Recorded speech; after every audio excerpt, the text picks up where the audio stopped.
These moldings here I tend to use in cowboy type thoughts. This particular one here I used around a lady who had won her ribbon for roping a cow.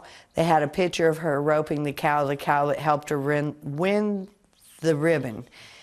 Her husband is a great cowboy. He is very cowboy. He wears a cowboy hat, blue jeans, boots, the whole bit. And she told me, she said, Minnie, I need this to hang in my husband's office, and you know how much of a cowboy he is.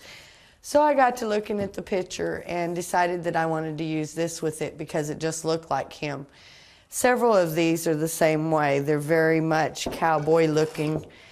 They'll fit in other things as well, but I tend to reach for them often when I'm dealing with my cowboy people or my country people because they just fit. It's a very earthy frame.